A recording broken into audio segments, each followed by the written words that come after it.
17ஆம் வசனத்தினுடைய பிந்தின பகுதியை மட்டும் வாசிக்க கேட்போம். 17ஆம் அதிகாரம் 1 நாளாகமம் 17ஆம் வசனத்தினுடைய கடைசி பகுதி. என்னை மகா மேன்மையான சந்ததியின் மனுஷனாக பார்த்தீர். தலைகளை தாழ்த்துவோம். மகா இரக்கமும் சிநேகன் இந்த பரலோகத்தின் நல்ல தகப்பனே, நல்ல வேளைக்காக ஸ்தோத்திரம் செலுத்துகிறோம். இந்த காலை வேளையில் எங்களோடு நீர் பேசும்படிக்கு நம்முடைய வார்த்தைகள் எங்களுக்கு தந்திருக்கிறீர். எங்களோடு இடைப்படும் ஆண்டவரே, என்னோடும் எங்களோடு நீர் பேசும் ஆண்டவரே. எங்களுக்கு வேண்டிய திவ்ய ஆகாரம் நம்முடைய வசனத்தின் மூலமாக இந்த காலை வேளையில் எங்களுக்கு கிடைப்பதாக. நாங்கள் இந்த வாரம் முழுவதும் உமக்குள்ளே பலன் கொண்டு ஜீவிக்க எங்கள் உதவி செய்யும். எங்களோட ஆத்மா பலனடையட்டும் ஆண்டவரே. நாதா ஸ்தோத்திரிக்கிறோம். வந்திருக்கிற இருதயங்களை எல்லாம் அறிந்திருக்கிறீர். இந்த காலை வேளையிலுடைய இருதயங்களை திறப்பீராக. வசனம் அவருடைய இருதயத்தின் ஆழத்தில் கடந்து போகட்டும். அவளுக்கு செய்ய வேண்டிய காரியத்தை நீ செய்யும்படியாய் ஜெபிக்கிறையா. உம்முடைய கரத்தில் அர்ப்பணிக்கிறேன். உம்மை மாத்திரம் உயர்த்த அடியேனுக்கு கிருபை பாராட்டும். எல்லா துதி கன மகிமை உமக்கு செலுத்துகிறேன். ரட்சகர் நாமத்தில் ஒன்று ஒரு நல்ல பிதாவே, ஆமென். கர்த்தருடைய பரிசுத்த நாமத்துக்கு ஸ்தோத்திரம் உண்டாகட்டும். இந்த அருமையான வேத பகுதிக்காய் முதலாவது நான் கர்த்தருக்கு அதிகமாய் நன்றி சொல்லுகிறேன். இந்த வேத பகுதியை நாம் 2 சாமுவேல் 7ஆம் அதிகாரத்திலேயும் நாம் வாசிக்க முடியும். ஆனால் ஒரே ஒரு வித்தியாசம், நாம் இப்பொழுது வாசித்த இந்த வார்த்தை மட்டும் அந்த 2 சாமுவேல் 7ஆம் அதிகாரத்தில் இல்லை. கவனமாய் கருத்தாய் வாசிக்கும் போதுதான் நாம் அறிந்து கொள்ள முடியும்.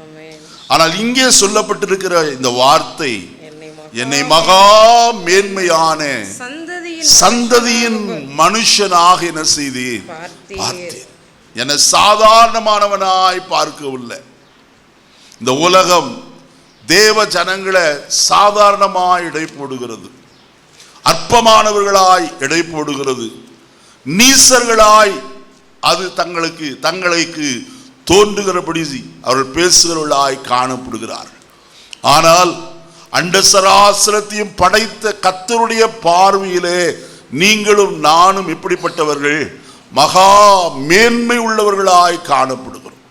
நாம் சாதாரணமானவர்கள் அல்ல, அற்பமானவர்கள் அல்ல. அருமையானவர்களே, அருமையான ஆபிரகாம் சொல்லும்போது, நான் உங்களுக்கு முன்பாக அந்நியனும் பரதேசியும் என்று ஒரு வேளை சொல்லி இருக்கலாம். தாவீது 22ஆம் சங்கீதத்தில் நானோ ஒரு புழு என்று சொல்லி இருக்கலாம். பலரும் பலவிதமாய் தங்களை குறித்து அறிக்கையிட்டாலும் கர்த்தர் இந்த காலை வேளையிலே நம்மையும் பார்த்து சொல்கிற ஒரு வார்த்தை, நீ மகா மேன்மையான மனுஷன் என்று சொல்லுகிறார். நீ சாதாரணமான மனுஷன் அல்ல, மகா மேன்மை உள்ள சந்ததியின் மனுஷனாய் நான் உன்னை காண்கிறேன். அதற்கு காரணம் என்ன? தாவீதை அமிதமாய் பார்க்க காரணம் என்ன என்று கடந்த வாரத்தில் 2 காரியங்களை உங்களோடு நான் சொன்னேன். 1 சாமுவேல் புஸ்தகம் 16ஆம் அதிகாரம் 18ஆம் வசனத்துடைய கடைசி பகுதியில் கர்த்தர் அவனோடு கூட இருக்கிறார் என்று சொன்னேன். தேவனோடு உள்ள ஐக்கியம்தான் அவனை மேன்மை உள்ள மனுஷனாய் மாற்ற பண்ணிற்று. என்று சொன்னால் நம்முடைய தேவன் எல்லா தேவர்களை பார்க்கிலும் எப்படிப்பட்டவர்? மேன்மை உள்ளவர், பெரியவர், மகா பெரியவர் என்று கர்த்தருடைய வேதத்திலே வாசிக்கிறோம். அவர் உன்னதமானவராய் காணப்படுகிறவர் என்று நாம் பார்க்கிறோம். அப்படிப்பட்டவருடைய ஐக்கியம் நமக்கு உண்டாயிருக்கிறபடினால் தான் நாம் இந்த சந்ததியில எப்படிப்பட்டவர்களாய் இருக்கிறோம்? மேன்மை உள்ள மனுஷனாய் நாம் காணப்படுகிறோம். கர்த்தர் தான் நம்மை மேன்மைப்படுத்துகிறவர், யாரும் நம்மை மேன்மைப்படுத்துகிறவர் அல்ல. நான் வசனத்தில் வாசிக்கிற வேளையிலே உபாகமத்தின் புஸ்தகம் 28ஆம் அதிகாரம் 1 வசனத்தில் இப்படி ஆய் சொல்லப்பட்டிருக்கிறத பார்க்கலாம். இன்று நான் உனக்கு விதிக்கிற உன் தேவனாய கர்த்தருடைய சத்தத்தை கட்டளையின்படி எல்லாம் செய்ய நீ கவனமாய் இருக்கும்படிக்கு அவர் சத்தத்திற்கு உண்மையாய் செவி கொடுப்பாயானால் உன் தேவனாய கர்த்தர் பூமியில் உள்ள சகல ஜாதிகளிலும் யாராய் வைப்பாரா? மேன்மை உள்ள மனுஷனாய் பார்க்கிறார். அவருடைய கற்பனைகளையும் கட்டளைகளையும் கை கொள்ளுகிற மனுஷனை கர்த்தர் எப்படி வைப்பார்? மேன்மையாக வைப்பார். சாதாரணமானவனாய் அல்ல, அவனை மேன்மைப்படுத்துகிறவர் கர்த்தர் ஒருவர் தான். இரண்டாவது காரியத்தை உங்களுக்கு சொன்னேன். 1 சாமுவேல் 13ஆம் அதிகாரம் 14வது வசனத்தில் வாசிக்கும் போது, என் இருதயத்திற்கு ஏற்றவனாய் என்ன செய்தேன்? கண்டேன் என்று சொன்னார். கர்த்தருடைய இருதயத்திற்கு ஏற்றவன், அவனை குறித்து கர்த்தரே என்ன செய்தார்? சாட்சியும் கொடுத்தார் என்று சொல்லி அப்போஸ்தலர் 13ஆம் அதிகாரம் 22வது வசனத்தில் நான் வாசிக்க கேட்ட வசனத்தை வாசிப்போமா? அப்போஸ்தலர் 13:22. பின்பு அவர் அவனை தள்ளி தாவீதை அவர்களுக்கு ராஜாவாக ஏற்படுத்தி ஈசாயின் குமாரனாகிய தாவீதை என் இருதயத்துக்கு ஏற்றவனாய் கண்டேன், எனக்கு சித்தமானவர்கள் எல்லாம் செய்வான் என்று அவனை குறித்து என்ன செய்தார்? சாட்சியும் கொடுத்தார். இன்றைக்கு நம்மை குறித்து சாட்சி என்ன? அருமையானவர்களே, நம்மை குறித்து சாட்சி எப்படிப்பட்டதா இருக்கிறது என்பதைத்தான் சிந்தித்து பார்க்க வேண்டும். ஆதியாகமத்தின் புஸ்தகம் 6ஆம் அதிகாரம் 8வது வசனத்தில் வாசிக்கிற வேளையிலே, நோவாவுக்கோ கர்த்தருடைய கண்களிலே தயவு கிடைத்தது, கிருபை கிடைத்தது. நோவாவின் வம்ச வரலாறு, நோவா தன் காலத்தில் இருந்தவர்களுக்குள்ள நீதிமானும் உத்தமனுமாயிருந்தான். நோவா தேவனோடு கூட என்ன செய்தான்? சஞ்சரித்துக் கொண்டிருந்தான். 7ஆம் அதிகாரம் 1 வசனத்தை வாசிப்போம். கர்த்தர் நோவாவை நோக்கி, நீயும் உன் வீட்டார் அனைவரும் பேழைக்குள் பிரவேசியுங்கள், இந்த சந்ததியில் உன்னை எனக்கு முன்பாக என்ன கண்டேன்?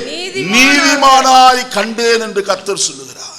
சாட்சியை பாருங்கள்.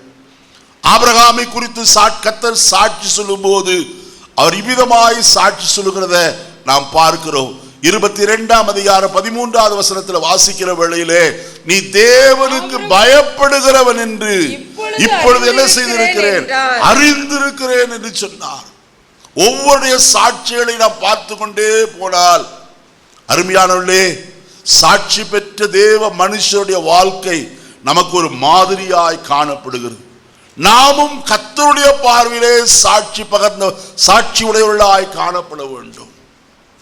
யோபின் புஸ்தகத்திலே நான் வாசிக்கும் போது கர்த்தருடைய வசனம் அங்கே இவ்விதமாய் சொல்லுகிறத நாம் பார்க்க முடியும். 16ஆம் அதிகாரம் 19ஆம் வசனத்துல, இப்பொழுதும் எனக்கு சாட்சி பகருகிறவர் பரலோகத்தில் இருக்கிறது, இப்போதும் இதோ என் சாட்சி பரலோகத்தில் இருக்கிறது, எனக்கு சாட்சி பகருகிறவர் உன்னதங்களிலே இருக்கிறார். அருமையாளர்களே, மனுஷனுடைய சாட்சி அல்ல, தேவன் நம்மை குறித்து என்ன சொல்லுகிறார் என்பதுதான் மிக முக்கியமான காரியம். அருமையானவர்களே, தேவன் நம்முடைய இருதயத்தை பார்க்கிறவர், இருதயத்தின் ஆழங்களை அறிந்திருக்கிற கர்த்தர். நாம் அவருக்கு முன்பதாய் சாட்சி பெற்ற மக்களாய் ஜீவிக்க வேண்டியது அவசியம் என்பதை நாம் அறிய வேண்டியது அவசியம். இன்றைக்கு நம்மை குறித்து நாம் எப்படிப்பட்ட சாட்சி உடையவர்களாய் காணப்படுகிறோம்? வேதம் அநேகரை குறித்து சாட்சி கொடுக்கிறதே.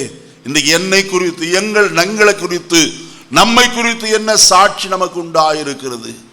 இயேசுவை குறித்து உண்டான சாட்சியை நாம் வசனத்தின் மூலமாய் வாசிக்கிறோம். 1 பேதுரு 1ஆம் அதிகாரம் 18வது வசனத்தில் வாசிக்கும் போது அங்கே வசனம் இவ்விதமாய் சொல்லுகிறது. 2 பேதுரு 1ஆம் அதிகாரம் 17ஆம் வசனத்திலிருந்து வாசிக்கிறோம். இவர் என்னுடைய நேசகுமாரன், இவரிடத்தில் பிரியமாய் இருக்கிறேன் என்று சொல்லுகிற சத்தம் உன்னதமான மகிமையிலிருந்து அவருக்கு உண்டாகி பிதாவாகிய தேவனாலே அவர் கனத்தையும் மகிமையும் பெற்றுக் கொண்ட போது அவரோடே கூட நாங்களும் அந்த பரிசுத்த பர்வதத்தில் இருக்கையில் வானத்திலிருந்து பிறந்த அந்த சத்தத்தை நாங்கள் என்ன செய்தோம்? கேட்டோம். அருமையானே, உன்னதத்திலே இருந்து வந்தது சாட்சி, இவர் என்னுடைய நேசகுமாரன், இவரில் பிரியமாயிருக்கிறேன், இவருக்கு என்ன செய்யுங்கள், செவி கொடுங்கள் என்கிற சாட்சியை எங்கள் காதுகள் என்ன செய்தது, கேட்டதே. கிறிஸ்துவை குறித்த சாட்சி. இன்றைக்கு நம்மை குறித்த சாட்சி எப்படிப்பட்டது? தேவன் நம்மை குறித்து எப்படியாய் சாட்சி விளம்புகிறார் என்பதை நாம் நன்றாய் அறிய வேண்டும். மூன்றாவது காரியம் தர்மியான காலவெளியில பார்ப்போம். 2 சாமுவேலின் புஸ்தகம் 3ஆம் அதிகாரம் முதல் வசனத்தை வாசிக்கலாம். 2 சாமுவேல் 3ஆம் அதிகாரம் முதல் வசனம்.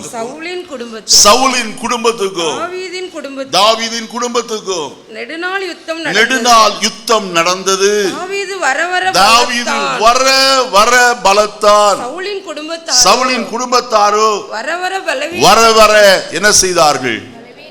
நன்றாய் கவனியுங்கள். தாவீது வர வர அவன் பலத்தான் என்று எழுதப்பட்டிருக்கு.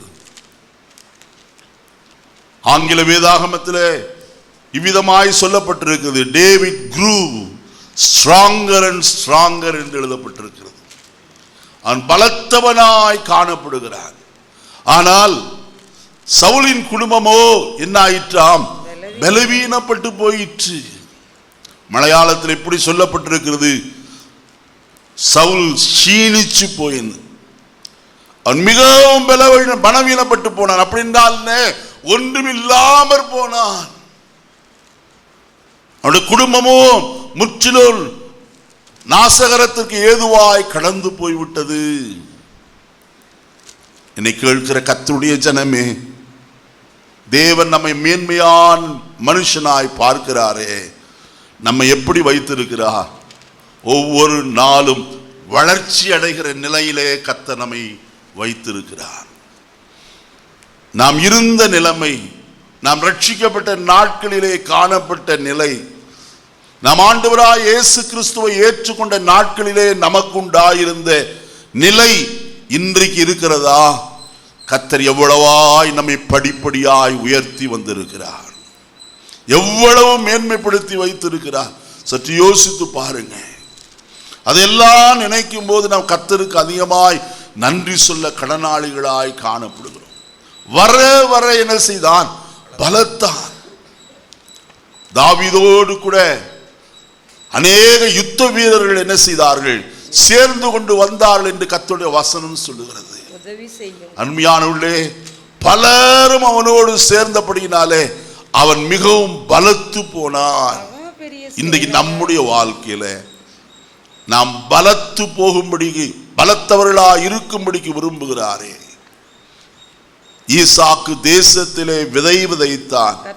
கர்த்தர் அவனை ஆசீர்வதித்ததினாலே அந்த வருஷத்திலே அவன் 100 மடங்கு பலனடைந்தான்.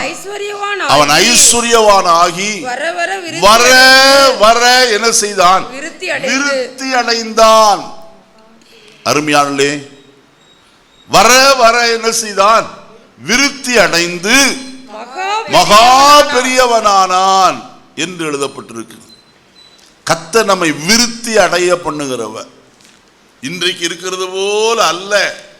அடுத்த மாதத்தில் கர்த்தர் ஒவ்வொரு மாதமும் நம்மை வித்தியாசப்படுத்தி வளர்ச்சி அடைய பண்ணுகிறார்.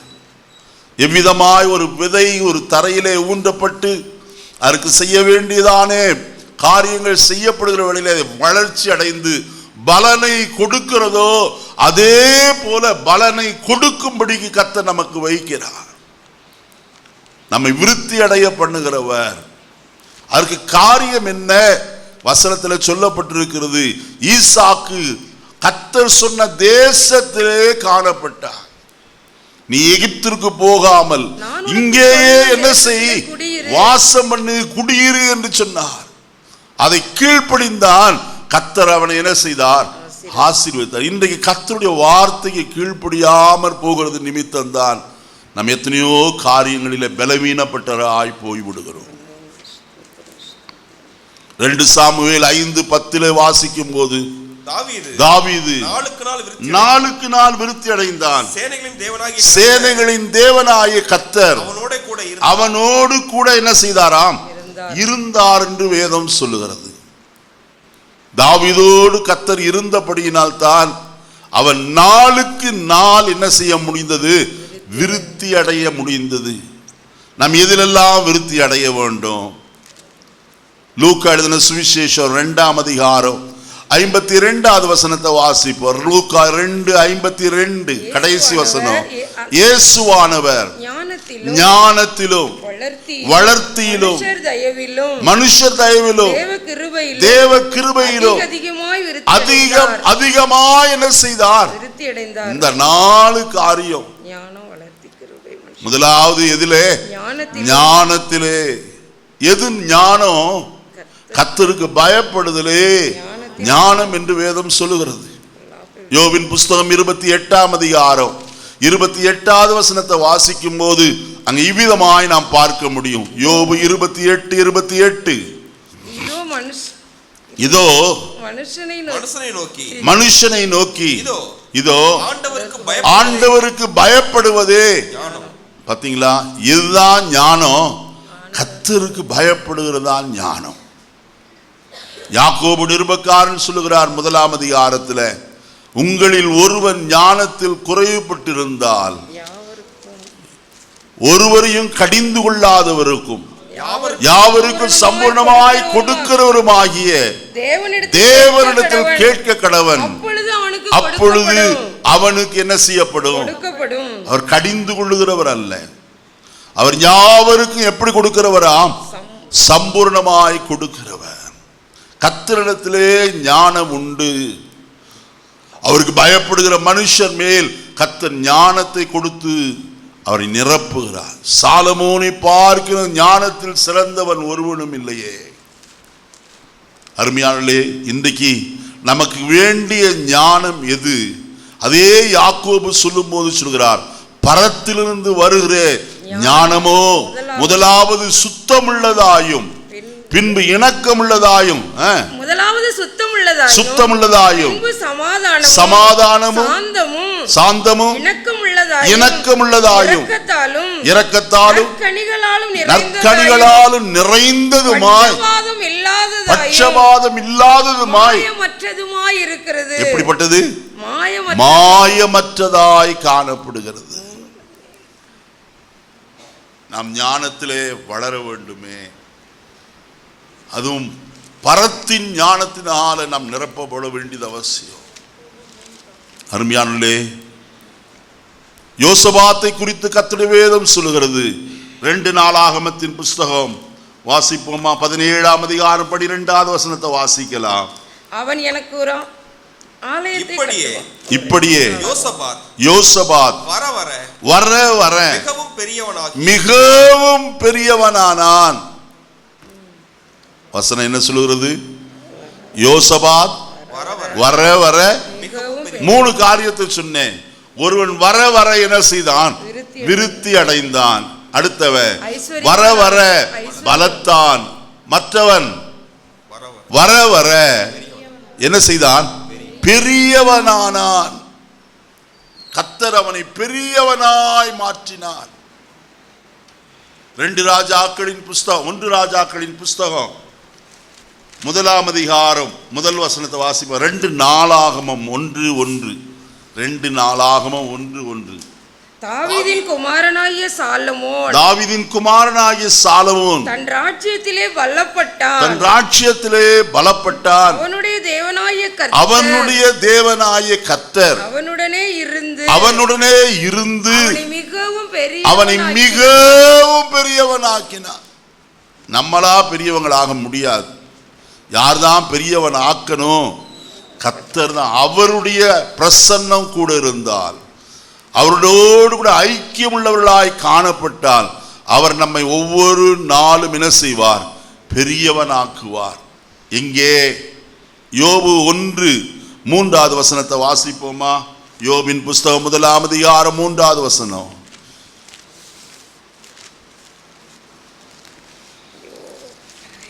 அவனுக்கு 7000 ஆடுகளும் 3000 ஒட்டகங்களும்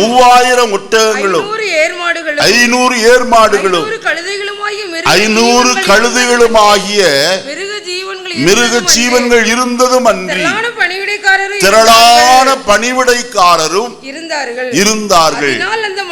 அதனால் அந்த மனுஷன் கிழக்கத்தி புத்திரர் எல்லாரிலும் பெரியவனாயிருந்தான். ஏன் பெரியவனாயிருந்தான்?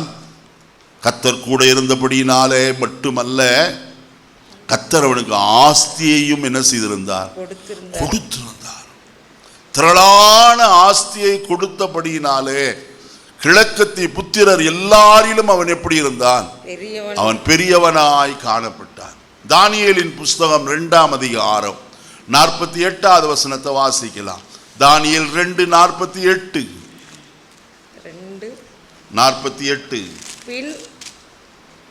பின்பு ராஜா தானியேலை பெரியவனாக்கி. பின்பு ராஜா தானியேலை என்ன செய்து? பெரியவனாக்கி. போதுமா? யார் பெரியவனாக்கினது?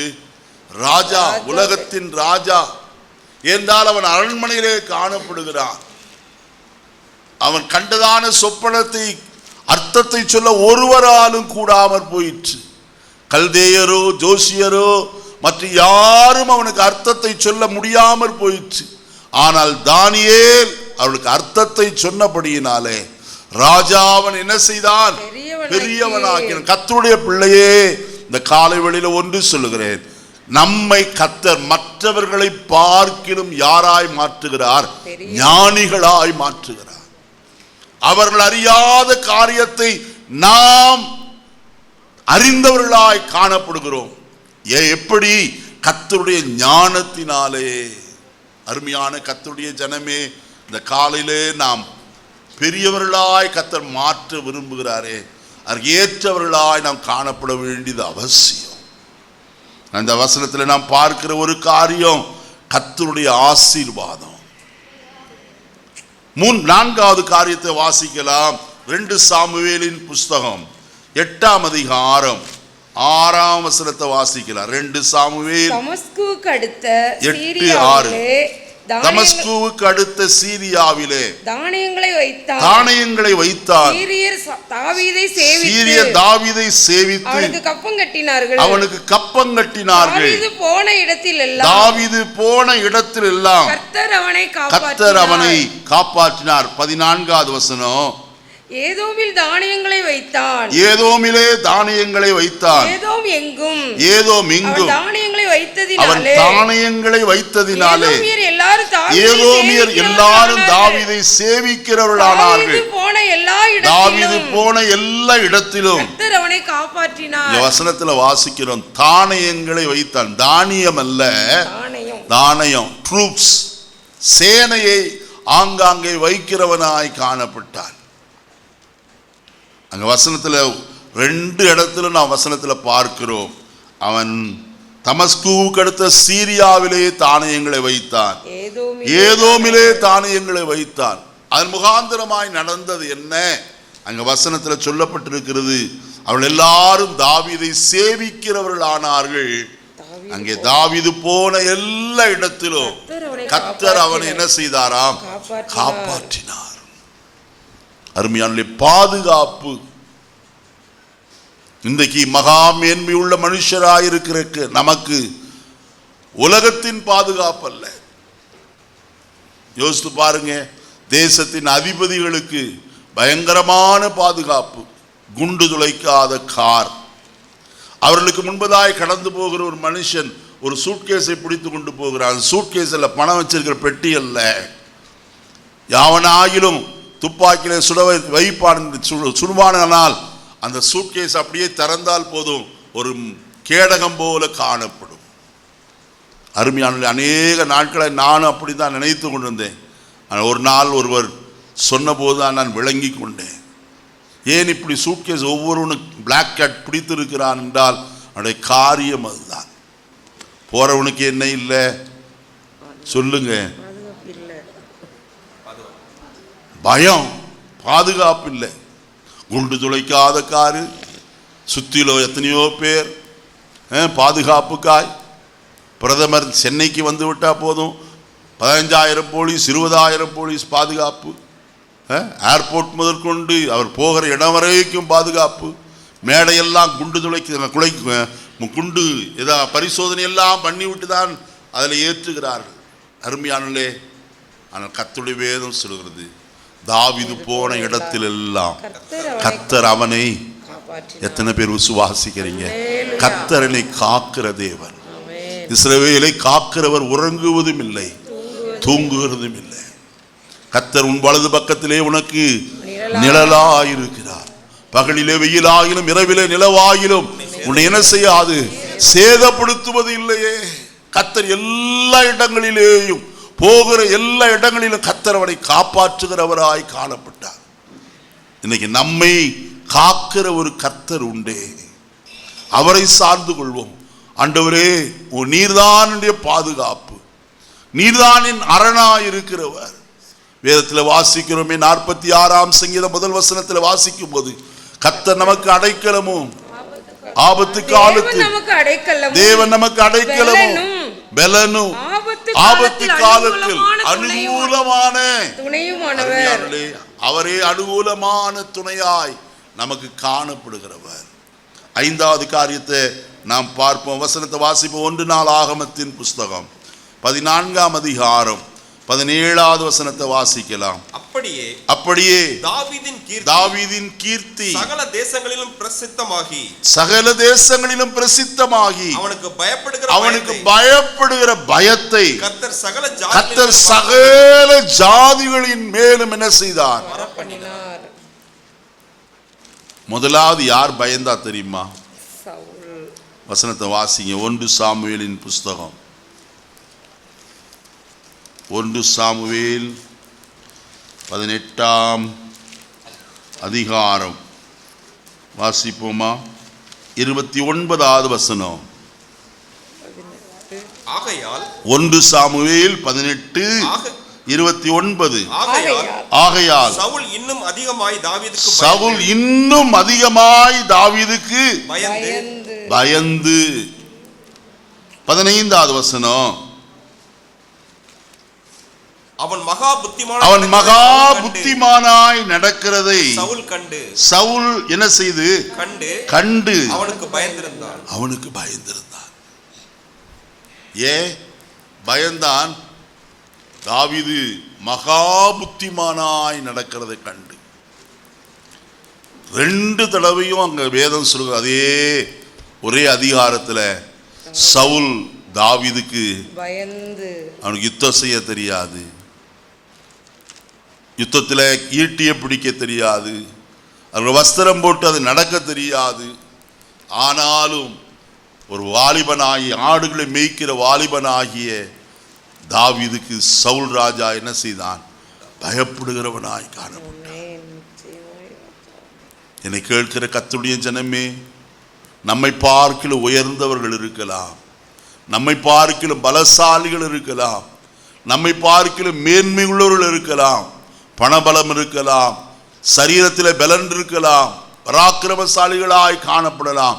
ஆனால் அவர்கள் எல்லாரும் நமக்கு பயப்படும்படிக்கு கர்த்தர் நம்மை மாற்றுகிறவர், அவரே செய்கிறவர். நம்மை கண்டு என்ன செய்வார்கள்?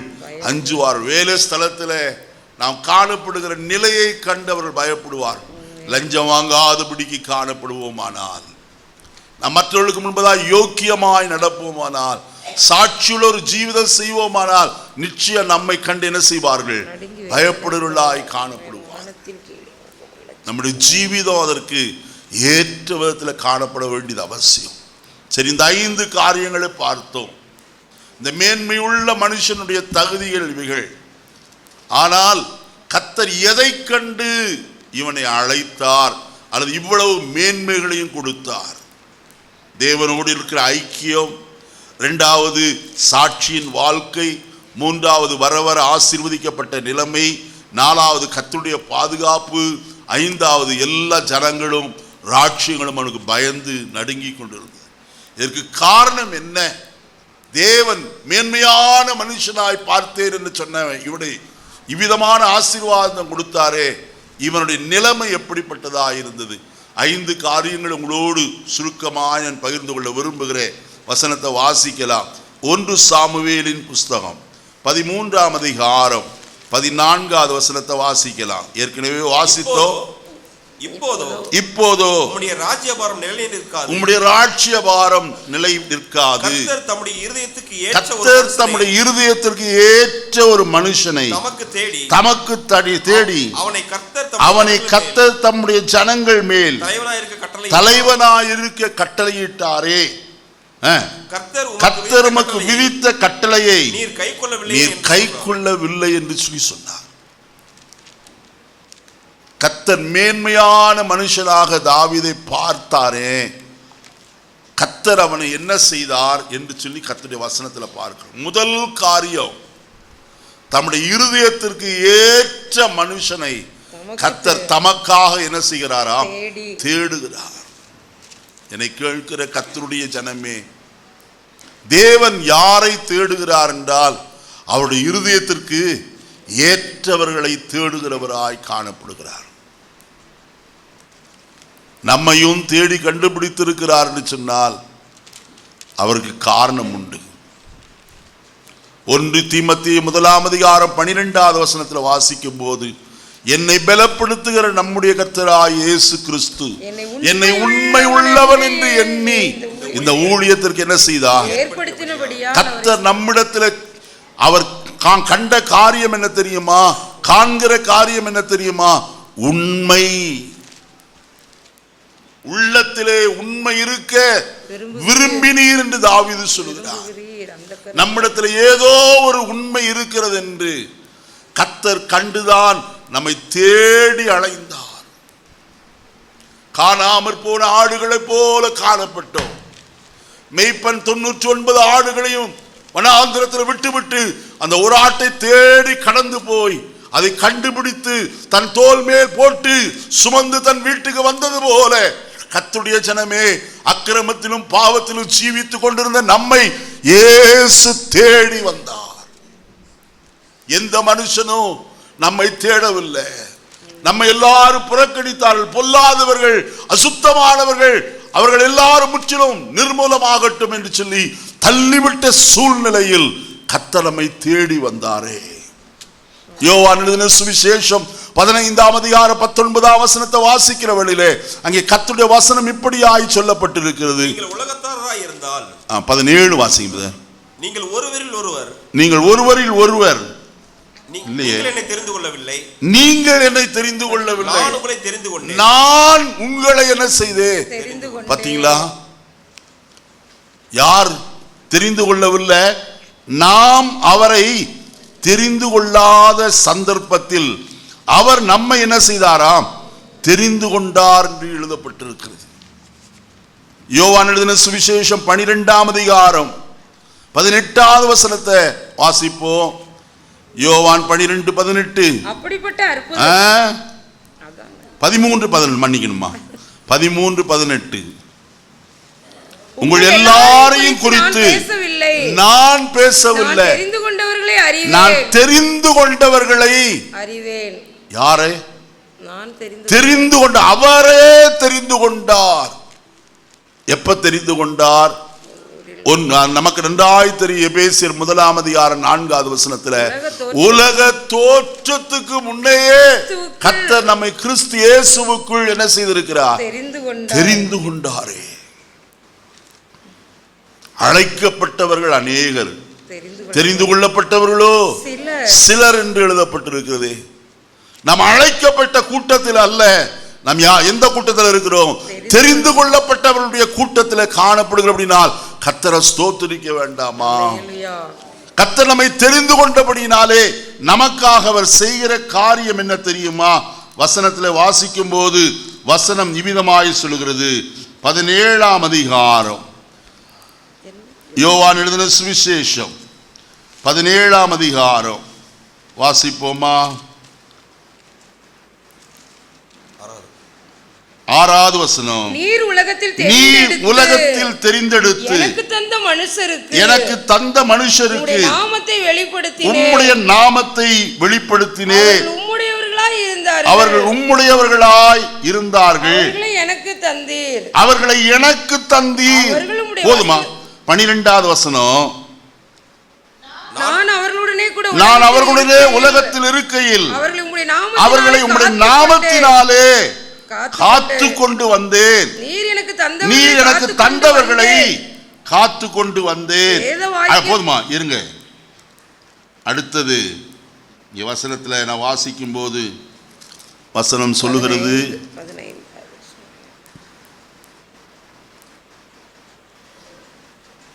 24வது வசனம், பிதாவே உலக தோற்றத்துக்கு முன் நீர் என்னில் அன்பாயிருந்தபடியினால் நீர் எனக்கு தந்த என்னுடைய மகிமையை நீர் எனக்கு தந்தவர்கள் காணும்படியாக நான் எங்கே இருக்கிறேனோ அங்கே அவர்களும் என்னுடனே கூட இருக்க விரும்புகிறேன். கரங்களை உயர்த்தி அல்லேலூயா சொல்லுங்க. புரிந்து கொண்டீர்களா? கர்த்தர் யாரை தெரிந்து கொண்டார்களோ அவர்களை என்ன செய்கிறாராம்? காத்து வருகிறார். அடுத்தது அவர்களுக்காய் வேண்டிக் கொள்கிறவராய் காணப்படுகிறார். நீங்க யோவான் எழுதின சுவிசேஷம் 17ஆம் அதிகாரத்தில் வீட்டில் போய் வாசித்து பாருங்க, தெரியும்.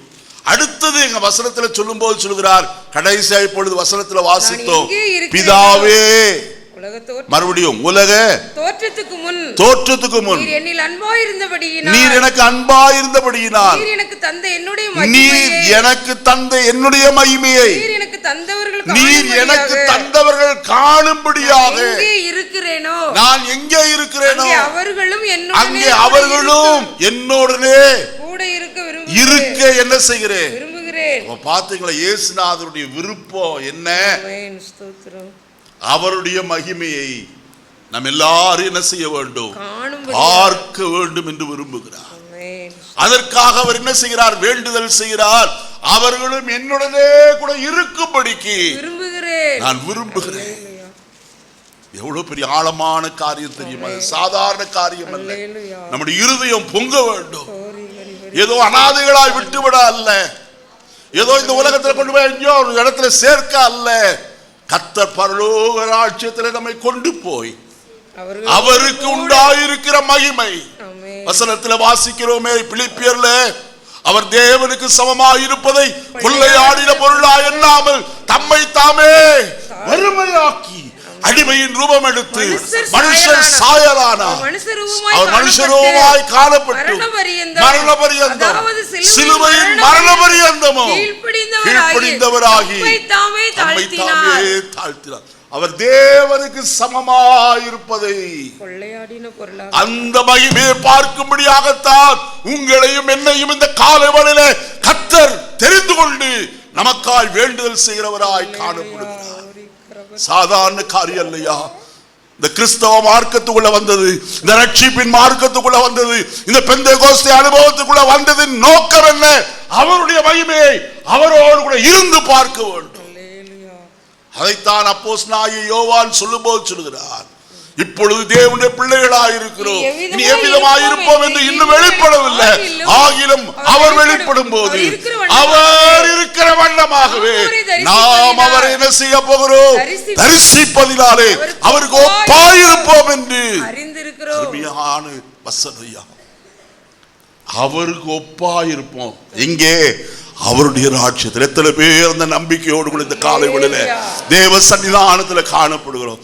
எனக்காய் வேண்டிக் கொள்கிற ஒரு கர்த்தர் ஒருவர் உண்டையா, நான் அவரை போல மாறி அவரோடு கூட காணப்படுவேன்.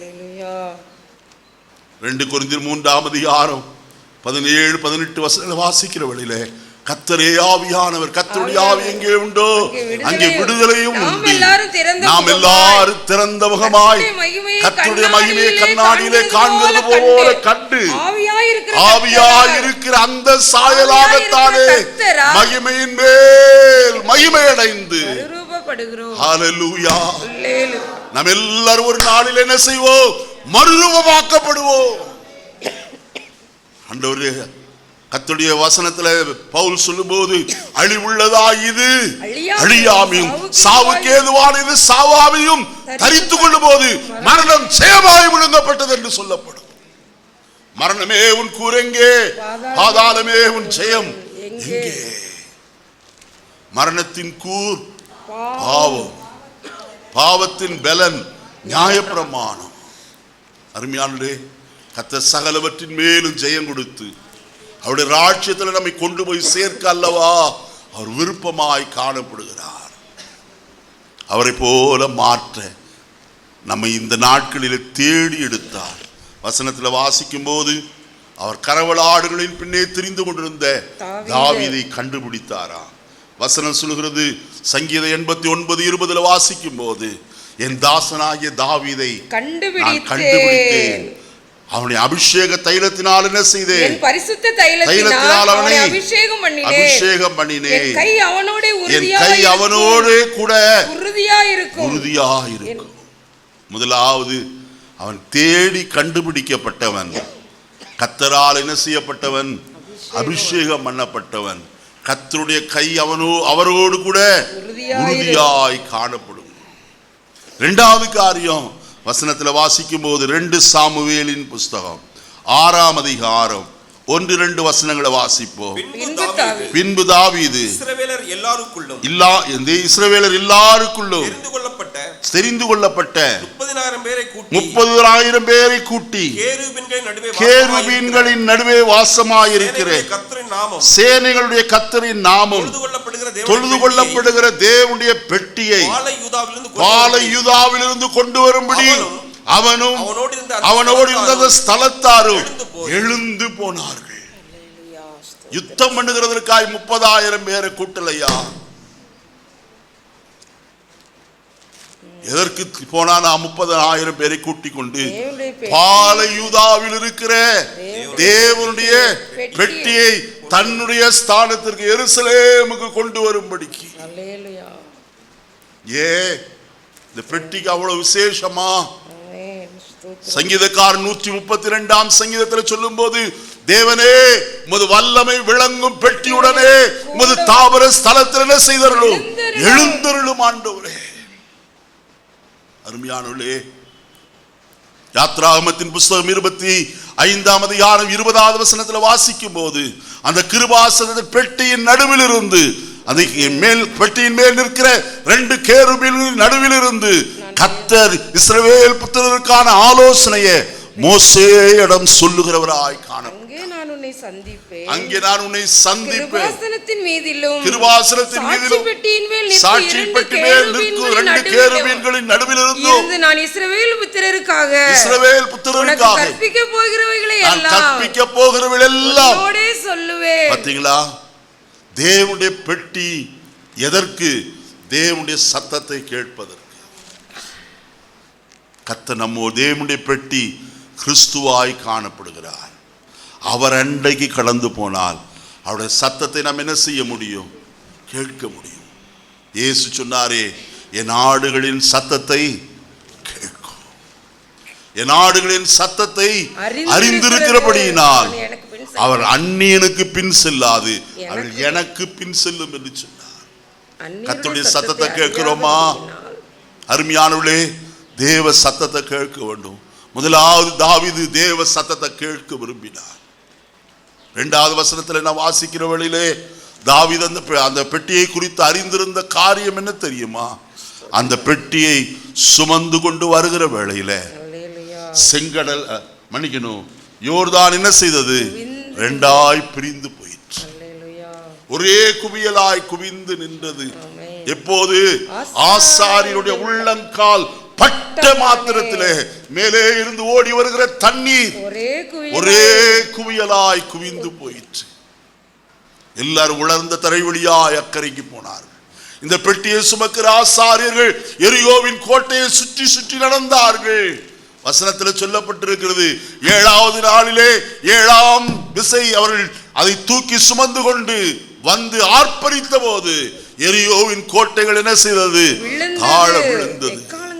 அருமையானவர்களே, ஏலியின் நாட்களிலே யுத்தம் நடந்தது.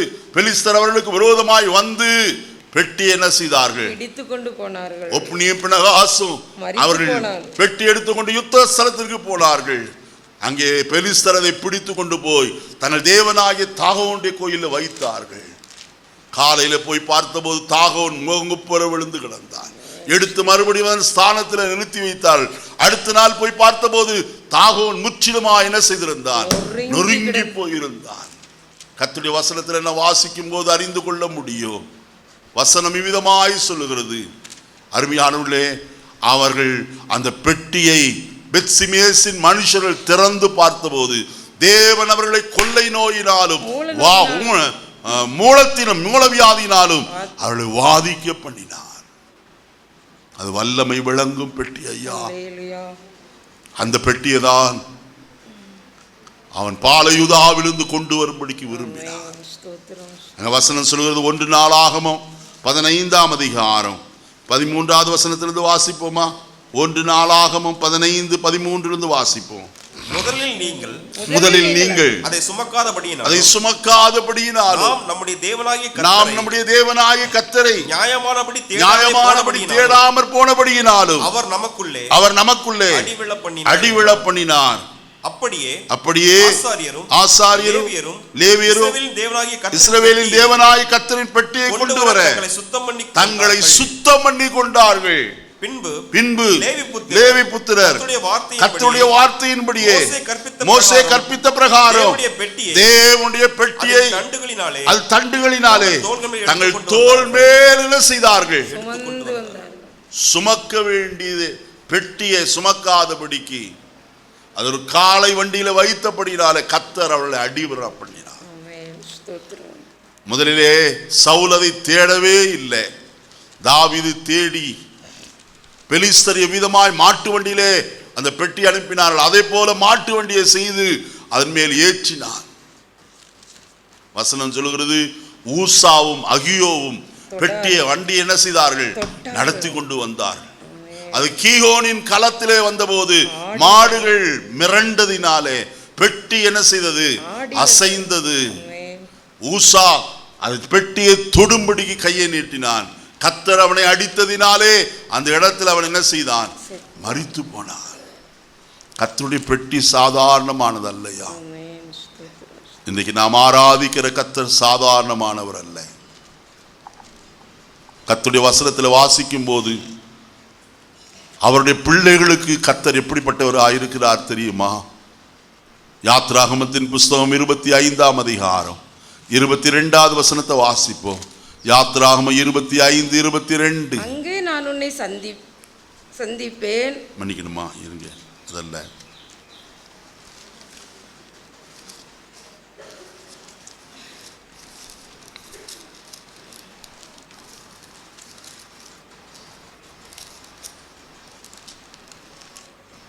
இருபத்தி 23ஆம் அதிகாரம் 22வது. நீ அவருடைய வாக்கை நன்றாய் கேட்டு நான் சொன்னவைகள் எல்லாம் செய்வாயாகில் நான் உன் சத்துருக்களுக்கு சத்துருவாயும் உன் விரோதிகளுக்கு யாராயிருப்பேன்? விரோதியாயிருப்பேன். அருமையானே, கர்த்தருடைய ஜனத்துக்குரிய பாதுகாப்பை பாருங்க. நீ உன் வாக்கை உள்ள நன்றாய் கேட்டு அவர் சொல்வது எல்லாம் நன்றாய் செய்வாயானால் நான் உன் சத்துருக்களுக்கு சத்துருவாய் உன்னை விரோதிக்கிறவர்களுக்கு. தேவ ஜனத்தை யார் விரோதித்தாலும் அவர் விரோதிப்பார். வேற யாரும் விரோதிக்க வேண்டிய அவசியம் இல்லை. கர்த்தர் பார்த்து கொள்வார் எல்லாவற்றையும். நான் அடுத்த காரியத்துக்குள்ள போக விரும்புகிற நேரம் கடந்து போன அப்படின்னா 1 நாளாகமத்தின் புஸ்தகம் 15ஆம் அதிகாரம் 27வது வசனத்திலிருந்து வாசிப்போம். தாவீதும் பெட்டியை சுமக்கிற சகல லேவியரும் பாடகரின் வேலையை விசாரிக்கிற தலைவனாகிய கெனானியாவும் மெல்லிய புடவையான சால்வைகளை தரித்திருந்தார்கள். தாவீது சணல் நூல் ஏபோத்தை தரித்திருந்தான். அப்படியே இஸ்ரவேல் அனைத்தும் கர்த்தருடைய உடன்படிக்கை பெட்டியை கம்பீரத்தோடும் எக்காலங்கள் பூரிகைகள் கைத்தாளங்களின் தொனியோடும் தம்புருகளையும் சுரமண்டலங்களையும் வாசிக்கிற சத்தத்தோடு கொண்டு வந்தார்கள். கர்த்தருடைய உடன்படிக்கை பெட்டி தாவீது நகரம் மட்டும் வந்தபோது சவுலின் குமாரத்தியாகிய மீகாள் பலகடி வழியாய் பார்த்து தாவீது ராஜா ஆடி பாடி வருகிறதை கண்டு அவன் இருதயத்தில் என்ன செய்தாள்? நல்ல கவனிக்கணும் இந்த அருமையான காலை வேளையில. இதுல பல சத்தியங்கள் அடங்கி இருக்கிறது. நான் ஒன்றை மட்டும் சொல்கிறேன். தாவீது உண்மையாய் கர்த்தரை ஆராதிக்கிறவனாய் காணப்பட்டார். கர்த்தர் நமக்கு நல்ல சுகத்தை பலத்தையும் கொடுத்திருக்கிறார். நம்ம கை தட்டுறதெல்லாம் எப்படி தெரியுங்களா?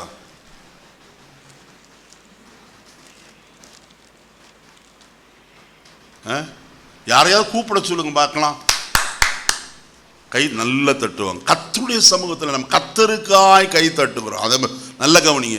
பாடும்போதும் மெதுவா, பக்கத்தில் இருக்கவனு கூட கேட்காது, அவங்களுக்கே கேட்குமாங்கிறது சந்தேகம். வாயை திறந்து கர்த்தரை துதித்து பழக வேண்டும், ஆராதிக்க பழக வேண்டும்.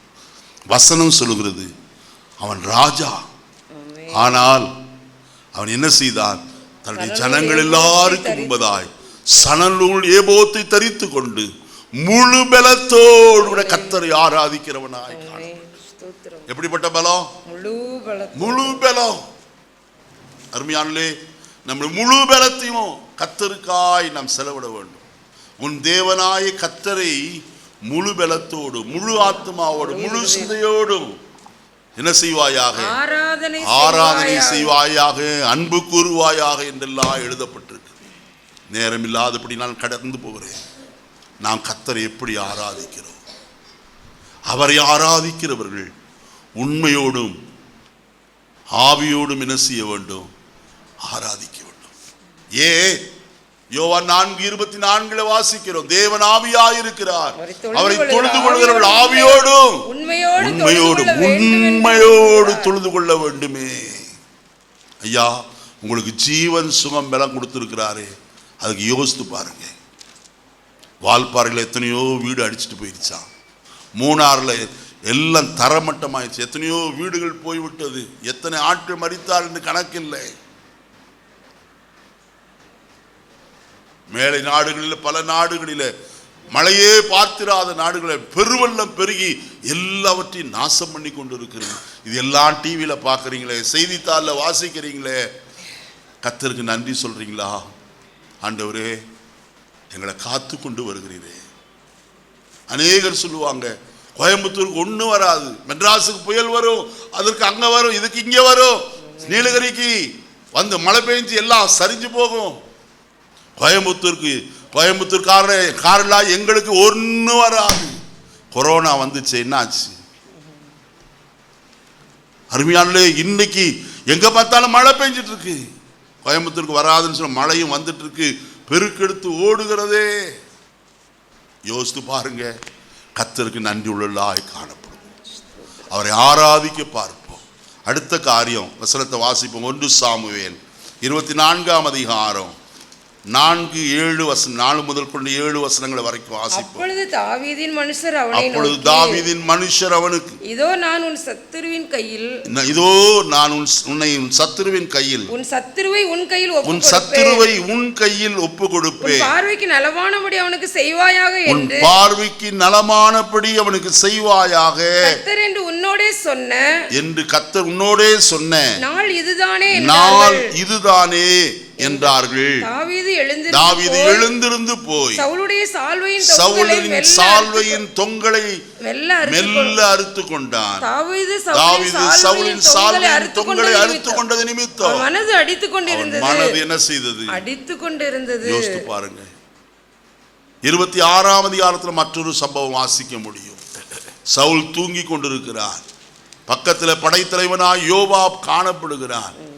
தாவீதும் மனுஷரும் போய் அவன் வைத்திருந்த தண்ணீர் சம்பையும் ஈட்டியும் எடுத்து கொண்டு வந்து விட்டார். தூரத்திலே வந்து சவுலை கூப்பிடுகிறார், என் ஆண்டவனே என்று சொல்லி. அருமையானே, கர்த்தர் தாவீதின் கையிலே 2 முறை சவுலை ஒப்பு கொடுத்தோம். அவன் தன் கையை என்ன செய்யவில்லை? அவனுக்கு நீட்டவில்லை.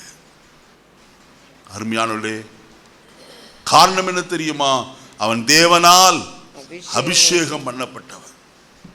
ஆனால் அபிஷேகம் எல்லாம் போயிருச்சு.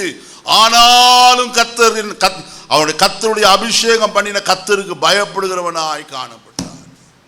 இன்றைக்கு நாம் கர்த்தரால் அபிஷேகம் பண்ணப்பட்டவர்களை கனம் பண்ணுகிறோமா? எத்தனை பேர் பேசுகிறார்கள்? சபைக்கு விரோதமாய், ஊழியனுக்கு விரோதமாய், ஊழியத்திற்கு விரோதமாய் பேசுகிற அநேக. அருமையானே, நேரம் இல்லாதபடி நான் சகலவற்றை நான் சொல்ல விரும்பவில்லை, நேரம் இல்லை, அது வேண்டாத காரியம்.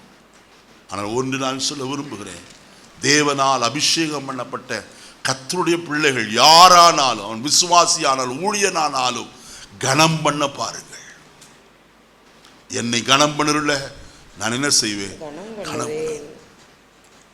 ஒருவர் நீங்க நினைக்கலாம், அவரை கனம் பண்ணல, கர்த்தருடைய அபிஷேகம் இருக்கே அவன் மேல, அதுதாங்க கர்த்தர் வைத்திருக்கிற அபிஷேகத்துக்கு நான் பயப்படணும்.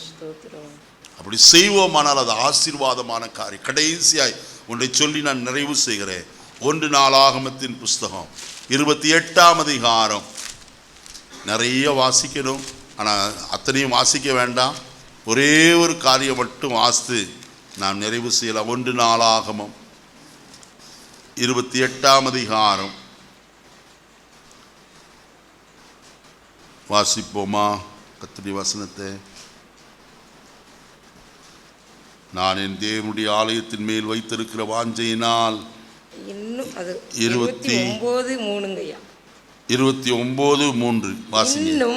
இன்னும் என் தேவனுடைய ஆலயத்தின் மேல் நான் வைத்திருக்கிற வாஞ்சையினால் பரிசுத்த ஆலயத்துக்காக நான் சவதரித்த அனைத்தையும் தவிர எனக்கு சொந்தமான பொன்னையும் வெள்ளியையும் என் தேவனுடைய ஆலயத்துக்கு என்ன செய்கிறேன்? கர்த்தருக்கு கொடுக்கிற காரியம். நாம் எப்படிப்பட்டவர்கள்? கர்த்தருக்கு உண்மையாய் கொடுக்கிறோமா? கொடுங்கள், அப்பொழுது உங்களுக்கு என்ன செய்யப்படும்? கொடுக்கப்படும் என்று சொன்னார். அருமையானே, நாம் கொடுக்கிறவர்களாக இருக்க வேண்டியது. மனுஷனுக்கு கொடுக்கறது இல்லை.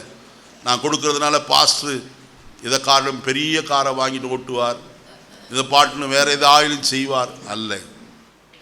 அருமையானே, நாம் கர்த்தருக்கு கொடுக்கிறோம். நம்மை ரட்சித்த கர்த்தர், நம்மை அழைத்த கர்த்தர். நாம் 10 ரூபாய் கொடுத்தாலும் அதற்குரிய பிரதிபலனை நாம் பெறாமல் போவது இல்லவே இல்லை. எபிரேயருக்கு எழுதின நிருபம் 6ஆம் அதிகாரத்தில் வாசிக்கும் போது வசனம் இப்படியாய் சொல்லப்பட்டிருக்கிறத நாம் பார்க்கலாம். எபிரேயருக்கு எழுதின நிருபம் 6ஆம் அதிகாரம் வாசிப்போமா கர்த்தருடைய வசனத்தை? 10வது வசனத்தை வாசியுங்கள். ஏனென்றால் உங்கள் கிரியைகளையும் பரிசுத்தவான்களுக்கு ஊழியம் செய்ததினாலும் செய்து வருகிறதினாலும் தமது நாமத்திற்காக காண்பித்த அன்புள்ள பிரயாசங்களை மறந்து விடுகிறதற்கு தேவன் அநீதி உள்ளவர் அல்லவே. கர்த்தருக்கு கொடுக்கிறதுல நாம் எப்படிப்பட்டவர்கள்? விசனமாயும் அல்ல, கட்டாயமாயும் அல்ல. எப்படி கொடுக்க வேண்டுமா? உற்சாகமாய் கொடுக்கிற இடத்தில் தேவன் பிரியமாய் இருக்கிறார் என்று வேதம் சொல்கிறது. அருமையானே, உற்சாகமாய் கொடுக்க வேண்டும். கர்த்தர் திரும்ப என்ன செய்கிறவர்? கொடுக்கிறவர். வேதம் சொல்கிறதே, லூக்கா 6ஆம் அதிகாரத்தில் வாசிக்கும் போது, கொடுங்கள் அப்பொழுது உங்களுக்கு கொடுக்கப்படும். நீங்கள் எந்த அளவினால் அளக்கிறீர்களோ கொடுங்கள் அப்பொழுது உங்களுக்கு கொடுக்கப்படும். அமுக்கி குலுக்கி சரிந்து விழும்படி நன்றாய் அளந்து மடியிலே என்ன செய்வார்கள்? போடுவார்கள். நீங்கள் எந்த அளவினால் அளக்கிறீர்களோ அளவினால் உங்களுக்கும் அளக்கப்படும். பாருங்க, கர்த்தருக்கு கொடுத்தால் கர்த்தர் திரும்ப என்ன செய்கிறவர்? கொடுக்கிறவர். நானும் கொடுக்கிறேன் கர்த்தருக்கு.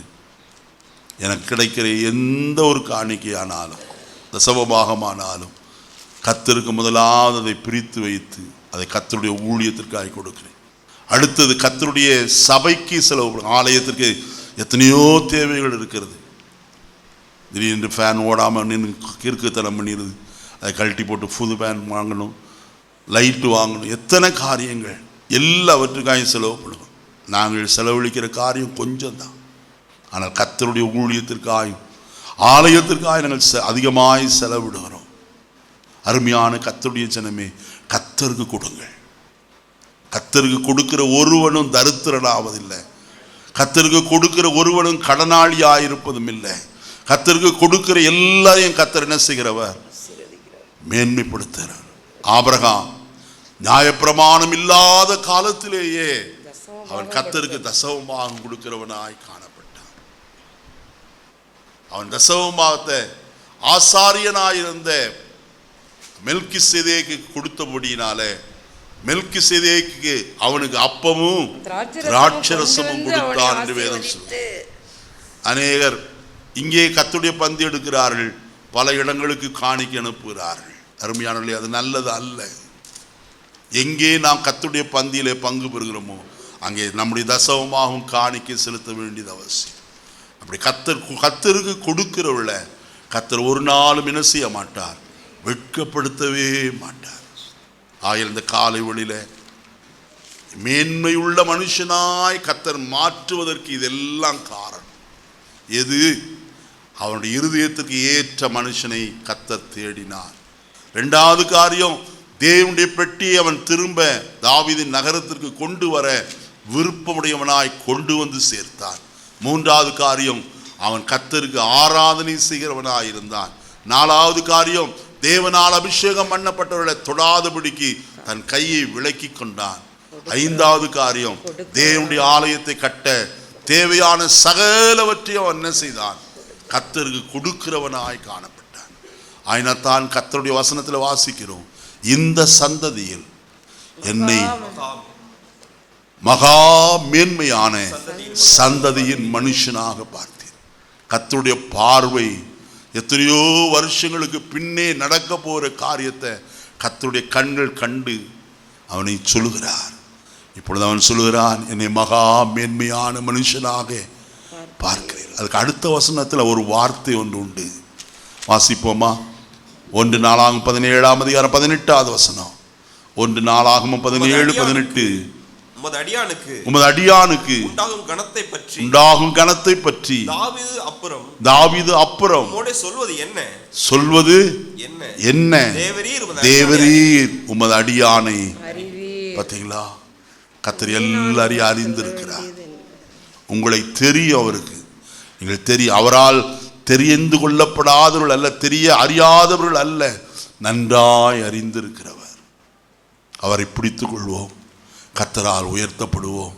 கர்த்தர் நம்மை ஆசீர்வதிப்பாராக. ஆமென். ஜெபிப்போமா? பரலோகத்தின் நல்ல பிதாவே, நல்ல வேளைக்காய் ஸ்தோத்திரம். இந்த காலை வேளையில் நம்முடைய சன்னிதானத்தில் நாங்கள் கூடி வந்து நம்முடைய நாமத்தை தொழுது கொள்ளும் ஸ்லாக்கியத்தை எளியவர்களா எங்களுக்கு கர்த்தர் தந்தீரே, அதற்காய் ஸ்தோத்திரம். எங்களோடு பேசினீர் ஐயா. இந்த சந்ததியில் என்னை மகா மேன்மையுள்ள மனுஷனாக பார்த்தீர் என்று சொல்லி அதற்கு காரணம் என்னதென்று நாங்கள் ஆராய்ந்து பார்த்தோம். மாத்திரமல்ல கர்த்தாவே, நீர் மகா மேன்மையுள்ள மனுஷனுக்கு செய்த நன்மைகளை குறித்து சிந்தித்தோம். ஆகினால் நாங்கள் அந்த நன்மைகளை பெற்றுக்கொண்டு உமக்கு பிரியமானவர்களாய் ஜீவிக்க கர்த்தர் எங்கள் ஒவ்வொரு கணக்குகள் செய்ய வேண்டும் என்று சொல்லுங்கள். வசனத்தை கேட்டு நம்முடைய பிள்ளைகளை ஆசீர்வதியும். தொடர்ந்து நம்முடைய பிரசன்னம் கூட இருக்கட்டும். வலைதளத்தின் மூலமாயும் கேட்ட மக்களை கர்த்தர் ஆசீர்வதிப்பார். இரட்சகர் இயேசுவின் நாமத்தில் பிதாவே, ஆமென்.